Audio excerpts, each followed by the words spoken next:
हमारे चैनल को सब्सक्राइब करें और बेल आइकन दबाएं।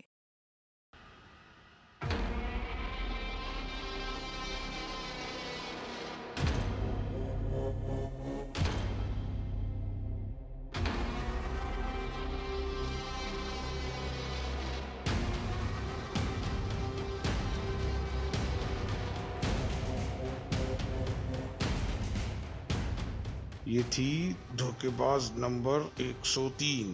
अगला नंबर आपका।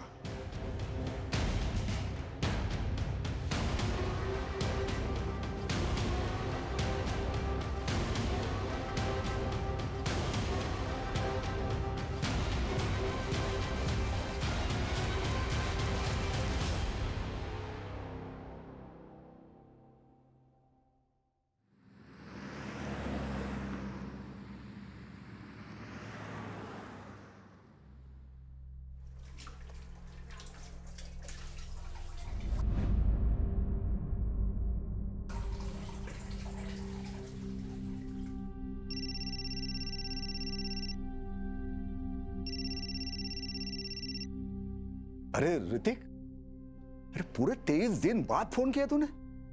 बेटा हफ्ते में एक फोन तो किया कर। कैसा है तू? ठीक हूँ पापा। एक गुड न्यूज है। तू इंडिया आ रहा है? तो तू आ रहा है? कौन सी फ्लाइट से आ रहा है बता, मैं एयरपोर्ट पे लेने आ जाता हूँ। नहीं पापा, एनी प्रेग्नेंट है। क्या? अरे ये तो और भी खुशी की बात है। मैं कल ही आस पड़ोस में मिठाई बांट देता हूँ। हाँ, और मैं पहली वाली फ्लाइट पकड़ के चला आता हूँ वहां पर। अरे बच्चे का ख्याल रखने के लिए कोई ना कोई होना चाहिए ना वहां पर। मैं आता हूँ। पापा ये इंडिया नहीं अमेरिका है। हम लोग एनी के लिए एक मेड रखने वाले हैं। एवं वैसे ही बहुत खर्चे होते हैं। डिलीवरी के बाद मैं आपको एक वीडियो कॉल कर दूंगा। हाँ बेटा, वीडियो कॉल ही सही। पोते का मुंह वीडियो कॉल पर देख लेंगे। बेटा ऋतिक, आज अगर तुम्हारी माँ जिंदा होती तो बहुत खुश होती। कौन सी माँ पापा? पहली या दूसरी?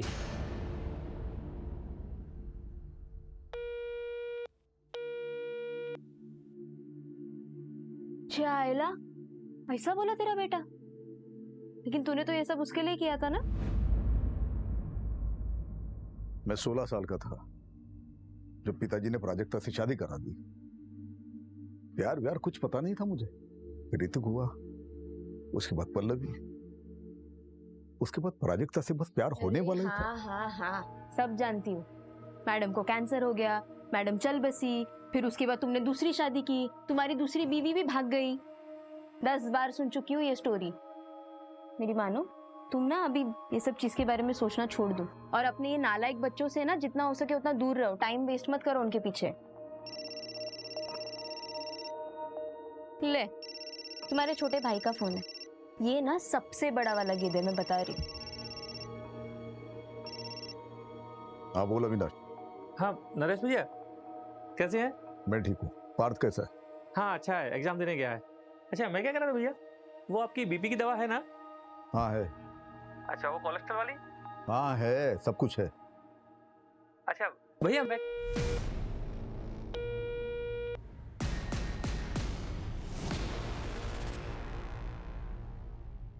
पापा दवाई का टाइम हो गया, आप दवाई ले लो, उठ जाओ। अरे वकील साहब। हाँ नमस्ते अंकल। नमस्ते नमस्ते। अरे कैसी है तबीयत? अरे भाई तेरे जैसा वकील ऐसे बीमार पड़ा रहेगा तो तेरे क्लाइंट को तो जज फांसी पे चढ़ा देगा। अरे नरेश तू भी। अरे आशीष बेटा, तो अंकल के लिए 2 चाय लेकर आ। हाँ। अरे नहीं चाय नहीं, चाय अभी पी के आ रहा हूँ। रेखा ने बनाया था, तू बैठ। अरे नरेश, वो डिजिटल कॉइन्स के नाम बताओ जो पढ़ने वाले हैं। अरे अंकल कोई कॉइन्स वाइन्स का दाम बताने की जरूरत नहीं है इनको। कैसे दाम कैसे फ्लक्चुएट होते रहते हैं उसके ऊपर नीचे, उनकी तरह ना इनका भी बीपी ऊपर नीचे होता रहेगा। अरे बाप की सेहत का इतना ही ख्याल है तो प्रताप के लिए एक बहू लेके आ अच्छी सी। अरे प्रताप, वो उस लड़की की फोटो भेजी थी ना मैंने तुम्हें, वो दिखाओ। ये वाली? ये देख, ये इसका नाम सुनिधि है, यहाँ वाशिम में परिवार के साथ रहती है। अच्छे है ना? हाँ, अब मुंह से आवाज नहीं निकलेगी है? देखो लड़की अच्छी है तो मुझे पसंद है। अगर खानदान अच्छा हो तो तुम बात आगे बढ़ाओ। ठीक है, तो मैं इसके पिताजी के साथ बात करता हूँ और उनका नंबर तुझे मैसेज कर देता हूँ। हाँ ये ठीक है। अब तू आराम कर मैं कपिल की दुकान पे जा रहा हूँ।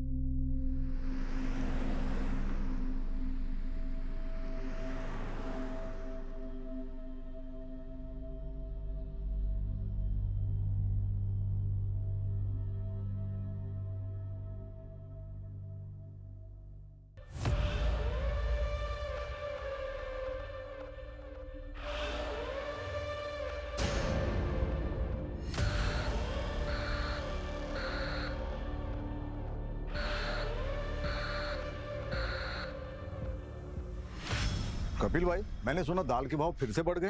अरे नरेश भाई, इस बार महंगाई आसमान छू के रहेगी। Hello uncle. हेलो बेटा। आप मेरी डॉल लाए?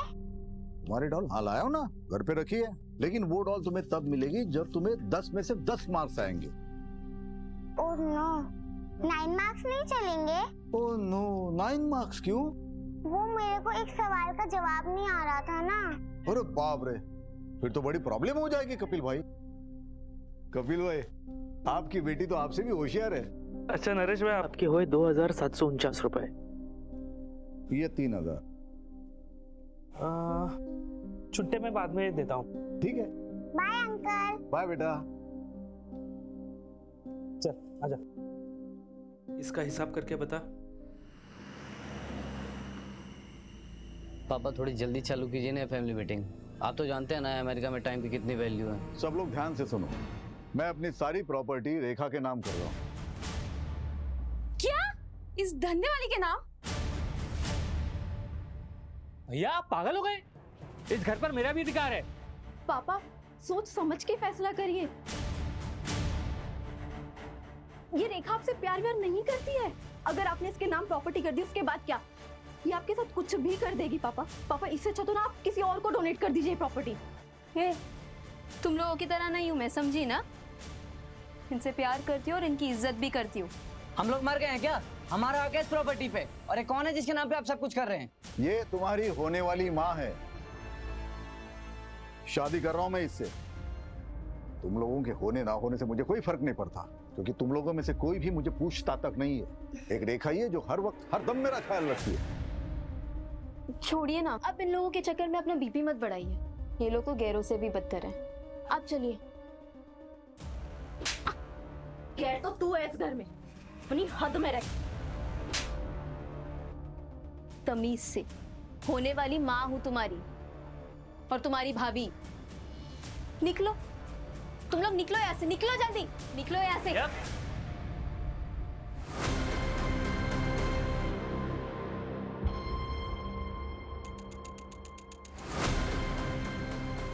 बुढ़ापे में दिमाग खराब हो गया पापा जी का। घी अगर सीधी उंगली से ना निकले तो उंगली टेढ़ी करनी पड़ती है।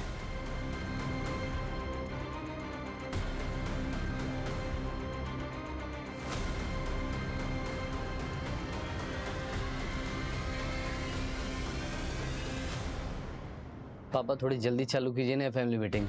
आप तो जानते हैं ना अमेरिका में टाइम की कितनी वैल्यू है। सारा प्लान वेस्ट हो गया।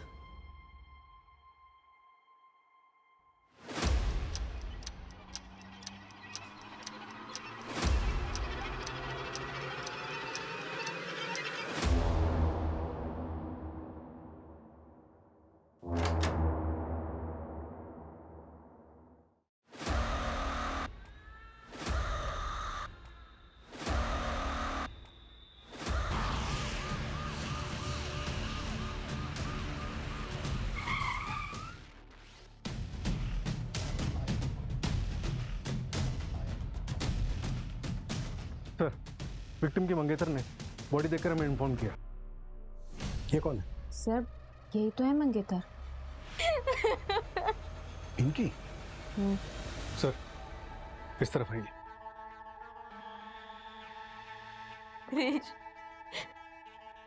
विक्टिम का नाम नरेश देशमुख है, अकेला रहता था। फैमिली, एक बेटी है जो यहीं कमलाबाद में रहती है, बेटा यूएस में रहता है और एक छोटा भाई है जो यशवंत कॉलोनी में रहता है। सबको इन्फॉर्म कर दिया है सर।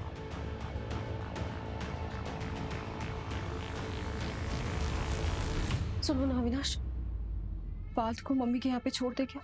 पर ही इतना पैनिक मत हो, नहीं तो सब गड़बड़ हो जाएगा। मैं बोल रहा हूँ ना, कुछ नहीं होगा। कैसे कुछ नहीं होगा?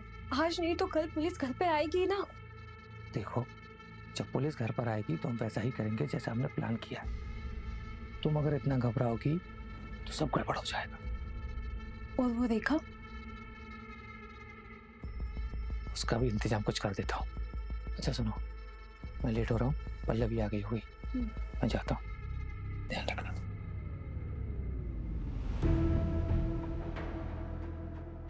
कल रात को 8 बजे तक मैं ऐसे निकल गई थी। तब मुझसे कहा कि मैं सोने जा रहा हूँ। सुबह नाश्ता लेके आई तो देखा कि दरवाजा खुला हुआ था। अंदर आई तो अच्छा ये बताओ कि घर से कुछ चोरी हुआ है? मंगेतर मरा है मेरा, और आपको चोरी की पड़ी है। देखो, हमें ये सब जानना जरूरी है क्योंकि इन्वेस्टिगेशन उसी हिसाब से होगी। तो सब आज ही करना है आपको।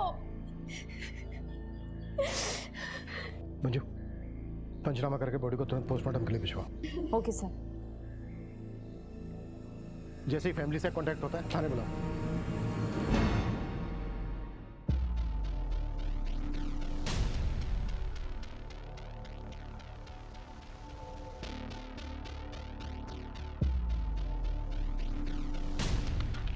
सूरज ऊपर चेक किया?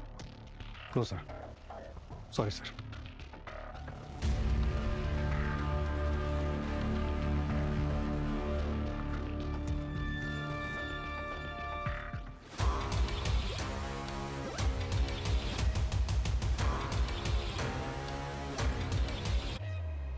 संभालिए अपने। सर, किसने मारा?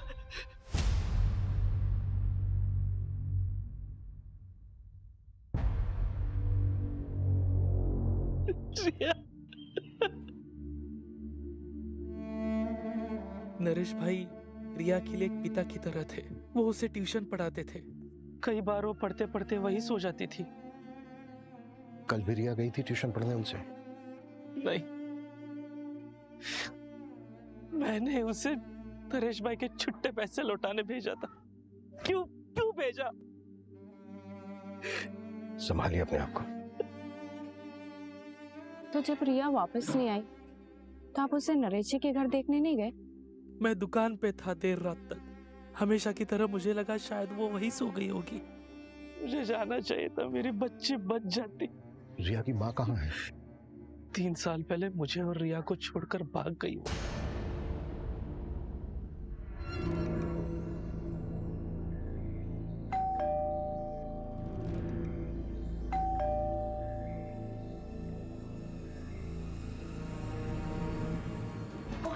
अरे हेलो, कहाँ अंदर घुसे जा रहे हो? कहाँ है पापा की बॉडी? पुलिस वाले ले गए। और हाँ, तुम दोनों को भी थाने बुलाया। और तुझे यहीं छोड़ गए?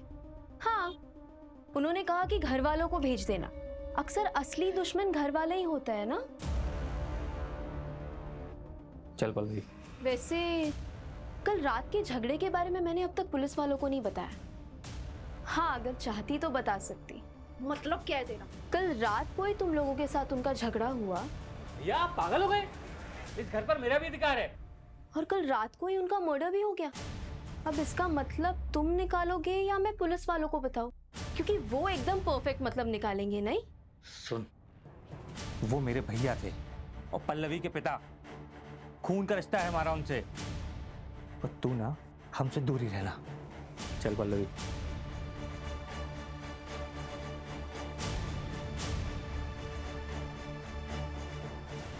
कई बार खून के रिश्तेदारों से ज्यादा पराये लोग अपने हो जाते हैं ना माँ।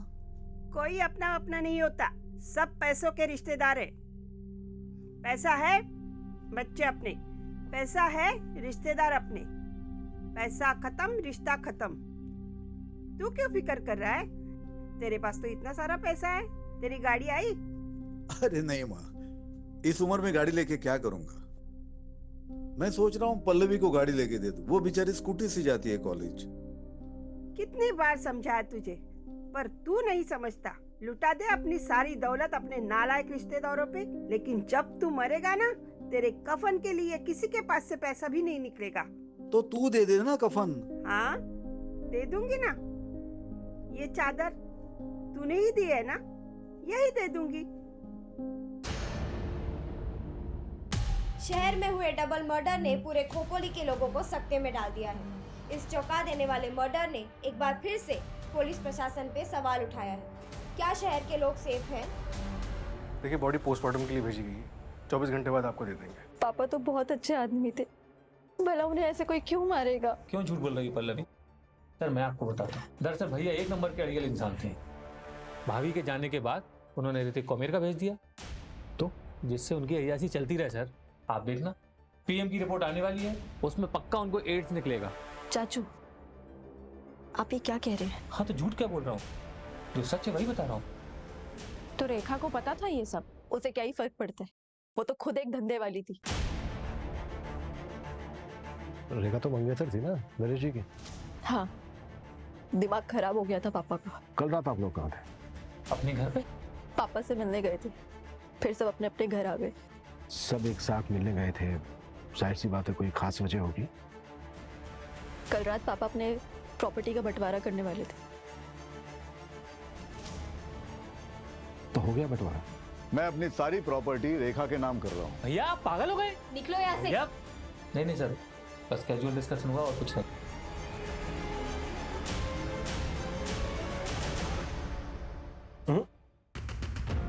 फैमिली में प्रॉपर्टी के बंटवारे को लेकर डिस्कशन कभी कैजुअल नहीं हो सकता।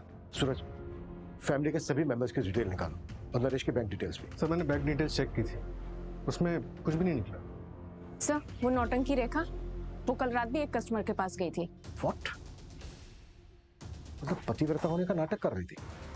सर नरेश ने डेटिंग साइट पे एक अकाउंट बनाया था, ये देखिए। फ्रेंड लिस्ट में लड़कियां ज्यादा है। सर ये तो बड़ा रंगीन आदमी, इतनी जल्दी जज नहीं कर सकते। सर अभी तक पोस्टमार्टम रिपोर्ट आई नहीं। ये ले, बन गया डेटिंग ऐप पे तुम्हारा अकाउंट। प्रोफेसर नरेश देशमुख। अरे यार, ये झंझट में क्यों फंसा रहा है मुझे? देख, मैं रेखा के लिए सीरियस हूँ। अरे देख देख, एक फ्रेंड रिक्वेस्ट भी आ गई। कौन है? फोटो देख, क्या मस्त लग रही है, डाइवोर्सी है। हाय, मेरा नाम ललिता है। आप मुझे जेन्युइन लगे क्योंकि आपने अपनी फोटो लगाई। आप एक्स प्रोफेसर हो? प्रोफेसर। सर घर से जो सामान चोरी हुआ है ये उसकी लिस्ट है, रेखा ने दी। तो ज्वेलरी सेट, चांदी के कुछ बर्तन, रिस्ट वॉच, वॉल क्लॉक और 45,000 रुपए कैश। सूरज, सभी ज्वेलर्स और खबरों को एक्टिवेट कर दो। कहीं भी कोई ज्वेलरी बेचने आता है तुरंत हमें इन्फॉर्म करें। फ्रेंड्स,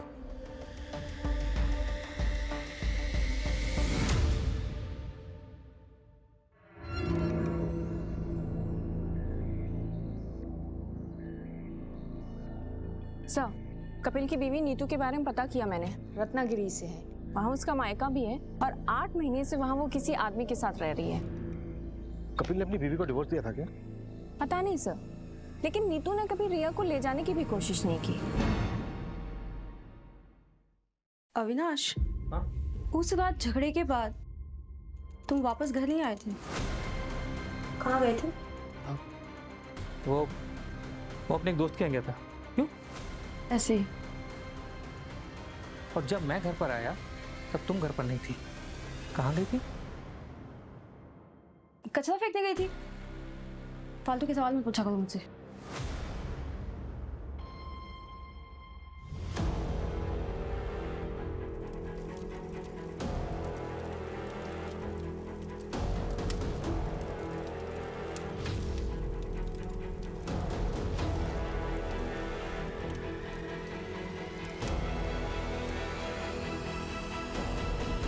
तुम्हें किसी पे शक है?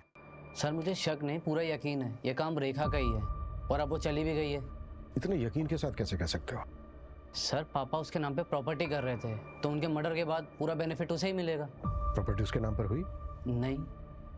तो बेनिफिट कैसे हुआ उसे? तो सर ये फिर चाचू ने किया होगा। प्रॉपर्टी के लिए? प्रॉपर्टी और पार्थ दोनों के लिए। पार्थ क्यों? सर पार्थ मेरा सौतेला भाई है और परी चाची मेरी सौतेली माँ। वो पापा की दूसरी वाइफ रह चुकी है। What? हाँ सर, 2 साल पहले परी चाची ने पापा को छोड़ के अविनाश चाचू से शादी कर ली थी और पापा ने तो केस भी फाइल किया था पार्थ की कस्टडी के लिए।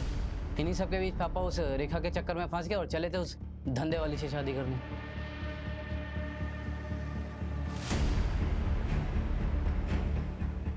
इंडिया कब आए? कल ही आया था सर। मैं जाऊँ?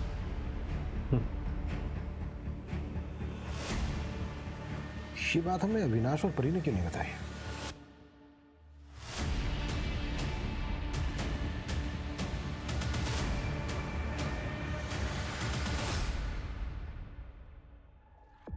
सर रेखा की माँ बीमार है, इसलिए वो गांव गई हुई।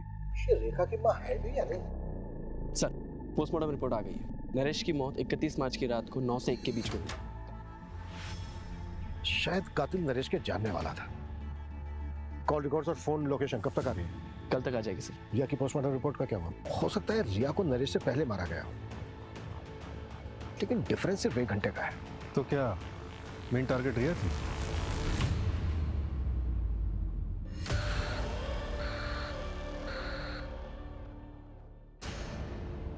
इसमें बताने वाली क्या बात है?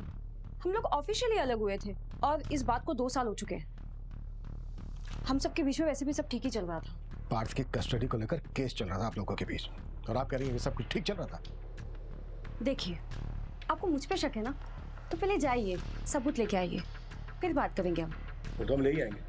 पहले ये बताइए कि विनाश कहाँ है? ऑफिस गए।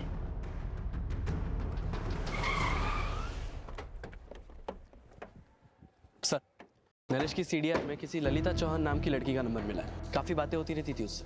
वैसे ललिता तुम्हारी फैमिली में और कौन कौन है? मैं और मेरी मम्मी। और आपकी? सेम, मैं और मेरी मम्मी। किसी दिन मेरी मम्मी से मिलवाऊंगा मैं तुम्हें। श्योर।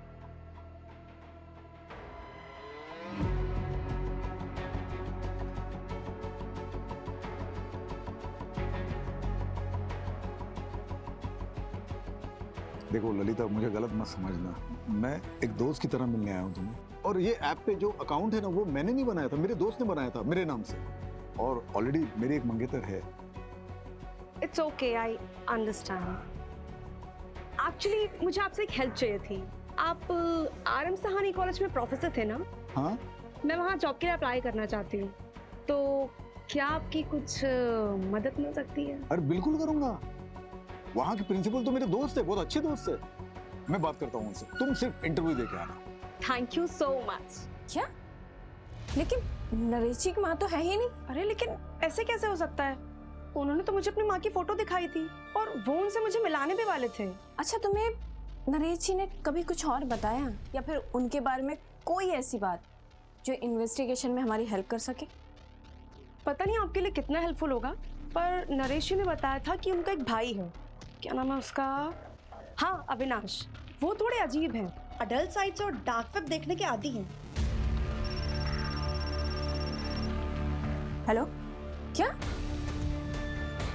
ओके, मैं आती हूँ। तुमने सीधे डीसीपी ऑफिस में कंप्लेंट डाल दी। अरे तुम्हें हमारे पास आना चाहिए था ना। तो तुम्हें ये लगता है कि तुम्हारी वाइफ नीतू ने रिया को मारा है? लगता नहीं है मैडम, मुझे यकीन है, क्योंकि उस दिन नीतू यहीं खोपोली में थी।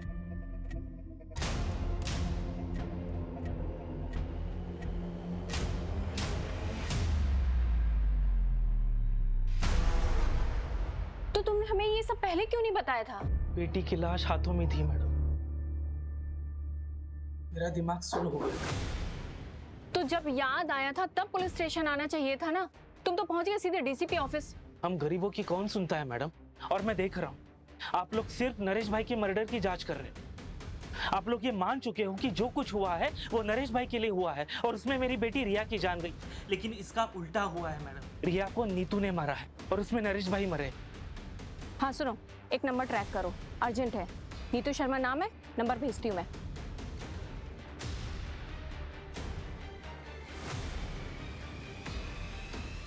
चलो। सर मैंने नरेश की पिछले 2 साल की सीडीआर स्टडी की, तो एक बात पता चली। नरेश का एक नेबर है प्रताप वर्मा, उससे काफी बातें होती थी उसकी। और सर सीडीआर में एक और बात पता चली, ये नरेश की फैमिली उससे 1 साल पहले ही टच में आई। 1 साल पहले तक तो किसी को नरेश से कोई मतलब नहीं था। पर ये 1 साल पहले अचानक से नरेश की जिंदगी में ऐसा क्या हुआ कि सबको उसके प्रति प्यार जाग गया? Anyway, नरेश की माँ का कुछ पता चला? अभी तक नहीं सर, मैंने फैमिली से पूछताछ की। उनका कहना है कि 20 साल पहले उसकी माँ मर गई थी। तो फिर नरेश ने अपनी माँ बताकर ललिता को फोटो किसकी दिखाई?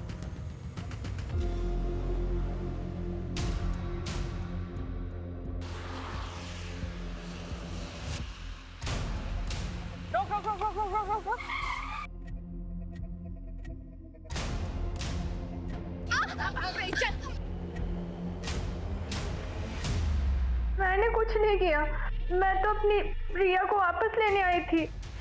3 साल बाद, और तुम्हें क्या लगता है तुम रिया को लेकर जाती और तुम्हारा नया हस्बैंड उसे एक्सेप्ट कर लेता? सुधीर को मैं शादी के पहले से पसंद करती हूँ। कपिल से बच्चा नहीं हो रहा था, जिसकी वजह से वो मुझ पर हाथ उठाता था। सुधीर रत्नागिरी से सिर्फ मुझसे मिलने के लिए आता था। उसी दौरान रिया हुई। तो क्या रिया तुम्हारे और सुधीर की बेटी है? हाँ। ये बात कपिल को पता है?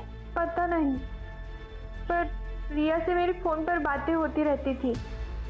उसने बताया पिछले महीने कपिल ने उसका ब्लड टेस्ट करवाया था। सर, मैंने रिकॉर्ड चेक करवाए हैं। 3 हफ्ते पहले कपिल ने अपना और रिया का डीएनए टेस्ट करवाया था, जिसमें ये कंफर्म हुआ है कि कपिल रिया का फादर नहीं है। व्हाट? कपिल को उठाओ और तब तक नरेश के मोहल्ले में जाकर ये पता करो कि नरेश कैसा आदमी था। नरेश को इन्वेस्टमेंट का बहुत अच्छा नॉलेज था। वो डिजिटल कॉइन्स के नाम बताओ जो बढ़ने वाले हैं। अरे अंकल, कोई कॉइन्स वाइन्स का दाम बताने की जरूरत नहीं है इनको। नरेश ने 2014 में डिजिटल कॉइन्स में 3 लाख रुपए इन्वेस्ट किए थे और अभी 2021 में उसने उन्हीं कॉइन्स को बेचा 34 करोड़ रुपए में। 34 करोड़?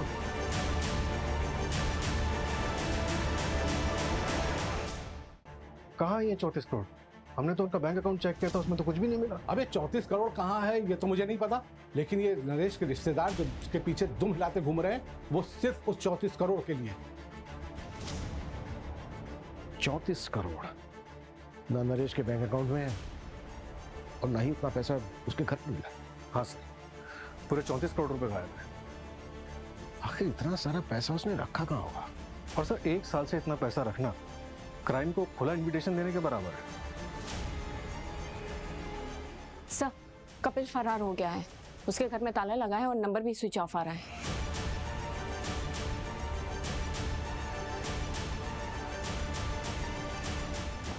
सर, ललिता सही बोल रही थी। मैंने नरेश के ऑनलाइन ड्राइव से ये फोटो रिकवर किया है। पता करो कौन है यार। Yes sir.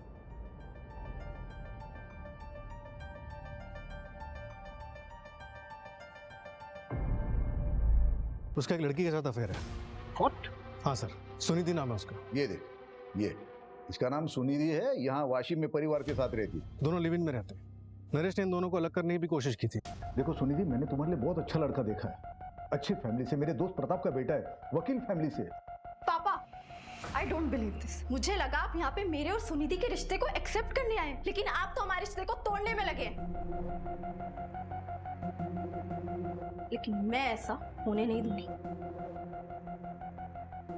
बाप हो तुम्हारा, फिक्र है तुम्हारी, इसलिए ये गलती तुमसे होने नहीं दूंगा मैं। मेरे जीते जी ये शादी हो नहीं सकती। ठीक है, फिर आप मेरे लिए मर गए। चल सुनिए। यार, नरेश अंकल ने पापा को फिर से फोन किया था। लड़के वालों को ये रिश्ता मंजूर है, उन्होंने मुझे लड़का देखने के लिए बुलाया है।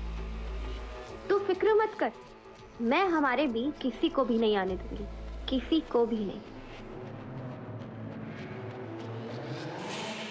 सर, अविनाश की सीडीआर के मुताबिक 31 मार्च की रात को उसका फोन रात 9 बजे से 12 बजे तक बंद था। 9 से 12 के बीच में फोन बंद था। नरेश और रिया का मर्डर भी इसी बीच में हुआ। मतलब पॉसिबल है कि उस रात को अपने घर गए ही ना हो। उस रात झगड़े के बाद तुम वापस घर नहीं आए थे, कहाँ गए थे? सूरज, अविनाश को उठा लो और रेखा का क्या हुआ? उसकी माँ है? नहीं है सर, 6 साल पहले गुजर गई और अब रेखा का फोन भी बंद आ रहा है। उसके पास 3 नंबर हैं, तीनों ट्रैकिंग पे डाले, लेकिन तीनों के तीनों बंद हैं। कहीं ऐसा तो नहीं है कि रेखा ने ही नरेश का मर्डर किया और उसका सारा पैसा लेकर फुर्र हो गई? शतरंज के खेल में रानी सबसे ज्यादा चालबाज होती है। सूरज, अपने सारे खबरों को एक्टिव कर दो। जितनी फोर्स चाहिए लगा दो, लेकिन रेखा मुझे जल्द से जल्द लॉकअप में चाहिए। अविनाश को तुरंत अरेस्ट करो, इससे पहले कि वो भी हमारे हाथ से निकल जाए। वो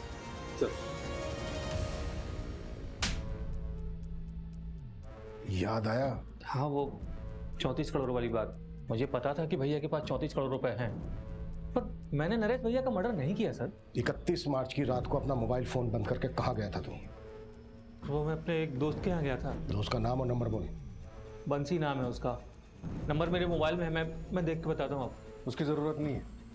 नंबर है हमारे पास 733219। रेखा का नंबर है ये। क्राइम की रात को रेखा अपने क्लाइंट से मिलने गई थी और वो क्लाइंट तुम हो।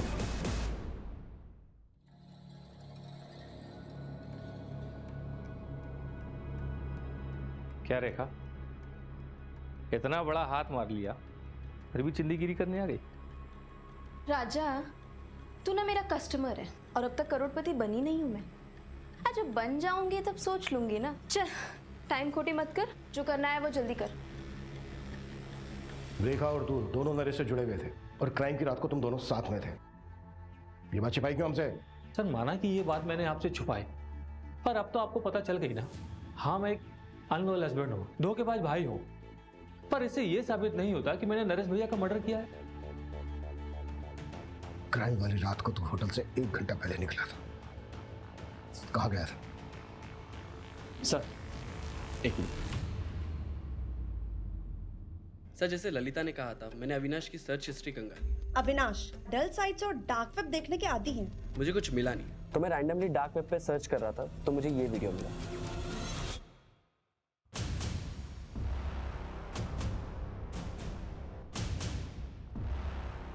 कौन है ये लोग? ट्रैक किया जा सकता है इनको? पॉसिबल है, पर टाइम टेकिंग है सर। लेकिन मुझे आपको और एक चीज़ दिखानी है। ये देखिए, उस वीडियो के बाद मैंने थोड़ा और सर्च किया तो मुझे ये साइट मिली जो कि नरेश के मरने के 3 दिन बाद बनाई गई थी, और इसी पे वो दोनों वीडियो अपलोड किए गए थे। ये देखिए, नरेश का वीडियो।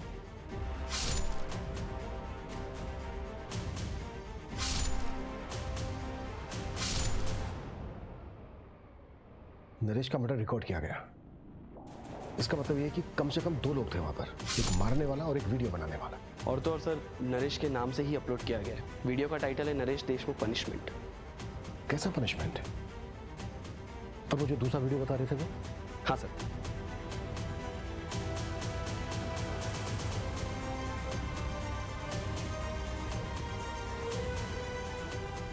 मंजू, ये वही लड़की है ना जिसके साथ नरेश चैट करता था? हाँ सर, ललिता, और इससे मैंने बात भी की थी। विपुल, ये वीडियो जिसने अपलोड किया है उसको ट्रैक करने की कोशिश करो। ये बंदा जल्द से जल्द चाहिए मुझे। Okay sir. मेरा नाम कपिल गुप्ता है। मैं खोपोली, महाराष्ट्र का रहने वाला हूँ। मुझे आप लोगों से एक जरूरी बात कहनी है। सर, अपलोडर का आईपी एड्रेस ट्रैक हो गया है। ये देखिए, ये वीडियो आज सुबह ही अपलोड हुई है। धोखेबाज की तलाश जारी है।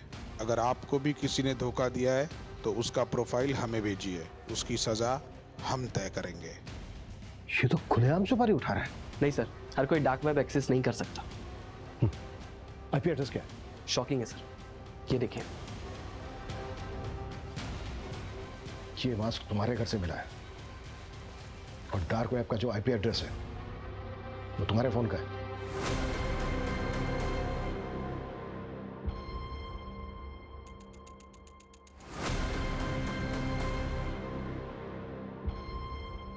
देखो क्या वीडियो है यार, देखो भी कैसे फॉलोअर्स बढ़ेंगे।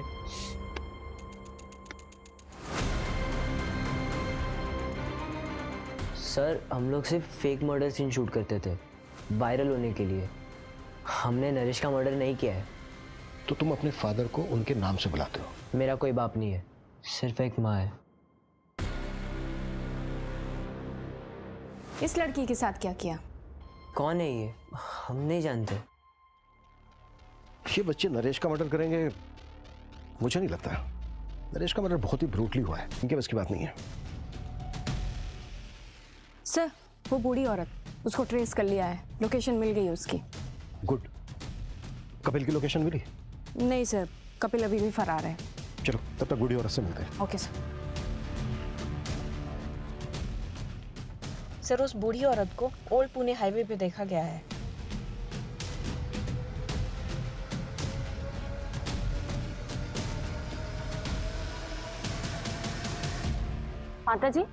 माता जी उठिए।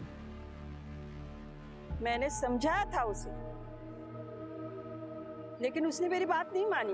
उसने जब झूठ बोलने के लिए कहा था तभी मैं समझ गई थी जरूर इसके साथ कुछ होने वाला है। कैसा झूठ लाजू? माँ, ये देख, कुछ कपड़े लाया हूं तुम्हारे लिए। क्या? अच्छे है ना? मैं क्या बोल रहा हूँ, कब तक तू ऐसे सड़कों पे पड़ी रहेगी? चल ना घर चलना।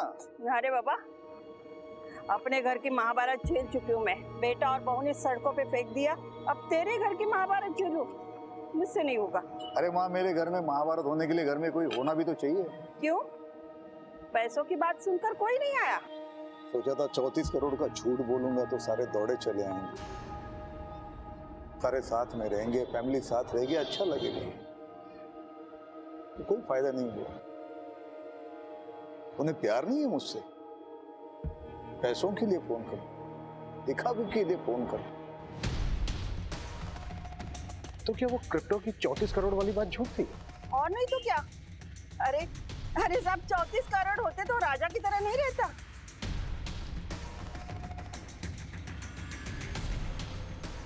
आखिर किलर आया किसके लिए? मंजू, जो दूसरा अपलोडर था उसकी कोई अपडेट? ललिता की लोकेशन डिटेल्स चेक कर रहे हैं। अगर उसकी लास्ट लोकेशन पता लग जाए तो शायद हम दूसरे अपलोडर तक पहुंच जाए। सर, एक और बात, कपिल ने अभी एक वीडियो अपलोड किया है ऑनलाइन, जिसमें उसने पब्लिक से गुहार लगाई है कि पुलिस उसे झूठे केस में फंसा रही है। तो फिर भागा क्या कर रहा है?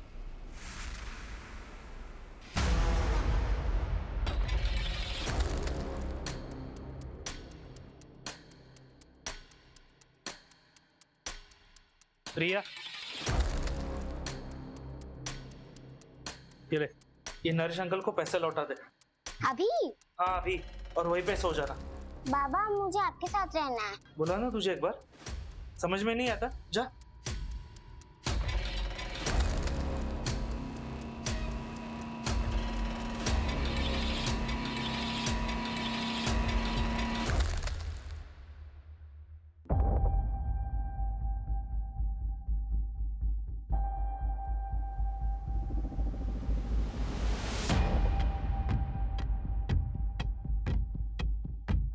मंजू, मेरे केबिन में। Yes sir. मंजू, ये देखो, इस साइड पे जितने भी वीडियो हैं उनमें जो मास्क है उसमें साइड लॉक नहीं है। और ये ललिता वाला वीडियो देखो, इसमें जो मास्क है उसमें साइड लॉक है, मतलब दोनों मास्क अलग है। और मुझे ये पता करना है कि ये दोनों मास्क कहाँ से खरीदे गए। सर, सूरज सर उसी में लगे हुए हैं। ओके। और ये ललिता वाला वीडियो ना जरा ध्यान से देखो। ललिता पर पेट्रोल डालकर जलाया गया।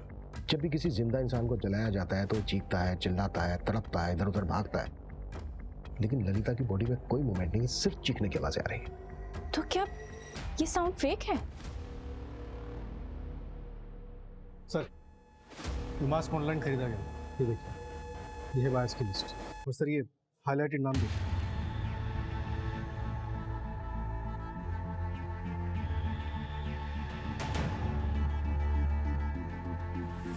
मंजू, लोकेशन ट्रैक हो गई है, मैंने तुम्हें डिटेल्स भेज दी।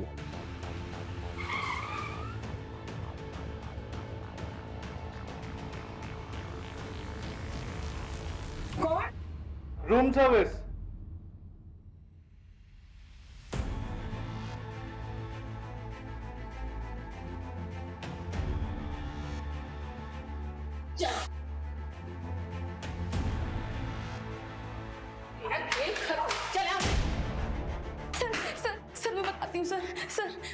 सर मैं एक एक्टर हूँ, मराठी सीरियल में छोटे मोटे रोल प्ले करती हूँ। उसने मुझे बोला एक रोल प्ले करना है। सुन के मैंने शुरुआत में मना कर दिया सर, शपथ, पर फिर घर का रेंट और खर्चे तो मैंने कर लिया सर।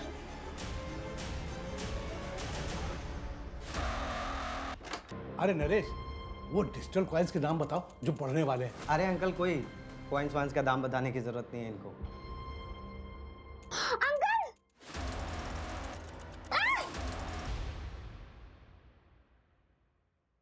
नरेश के भरोसे का खूब फायदा उठाया तुम लोगों ने। धोखा तो उसने दिया था मुझे। डिजिटल कॉइन में इन्वेस्ट करके उसने 34 करोड़ रुपए बना लिए और मुझे गलत कॉइन बता दिया। चलता था मुझसे कि कहीं मैं अमीर ना हो जाऊं। अरे किसी काम के लिए उससे कुछ पैसे मांगे तो मना कर दिया उसने मुंह पे। वो वीडियो बनाने का क्या मतलब था? वो पार्थ ऐसे वीडियोस बनाता है, मुझे पता था, तो ऐसे वीडियो बना के मैंने डार्क वेब पे डाला आप लोगों को मिसलीड करने के लिए। बस सर, इसके अलावा कुछ नहीं पता सर। हमें 34 करोड़ हमारे पास नहीं है सर। होते कैसे? क्योंकि नरेश के पास 34 करोड़ रुपए थे ही नहीं। उसे कोई डिजिटल कॉइन्स नहीं बेचे थे। ये एक झूठी कहानी थी। तो पापा ने हमारा प्यार पाने के लिए झूठ बोला। और इस वजह से हुआ पापा का मर्डर? हाँ, प्रताप, आशीष और ललिता को हमने मर्डर और साइबर फ्रॉड के आरोप में अरेस्ट कर लिया है। देखो, ये क्राइम भले ही उन्होंने किया, पर इस क्राइम को हवा तुम लोगों ने दी। तुम लोगों का प्यार पाने के लिए उन्होंने एक झूठी कहानी गढ़ी और वही कहानी सबको बोली। उन्हें लगा शायद पैसों का लालच, पैसों की भूख तुम लोगों को उनके पास वापस ले आएगी, पर वो गलत थे, क्योंकि तुम लोग तो लौटे ही नहीं।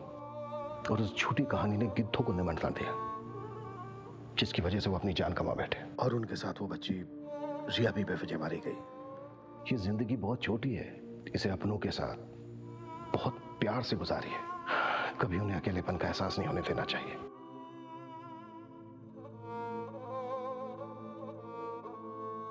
मैंने तेरे लिए स्पेशल भिंडी मसाला बनाया है। आप भिंडी पे ही सारे एक्सपेरिमेंट करना। अच्छा, बहुत बड़ी हो गई तू। हाँ? For more updates, subscribe to our channel, click the show links and enjoy watching the videos.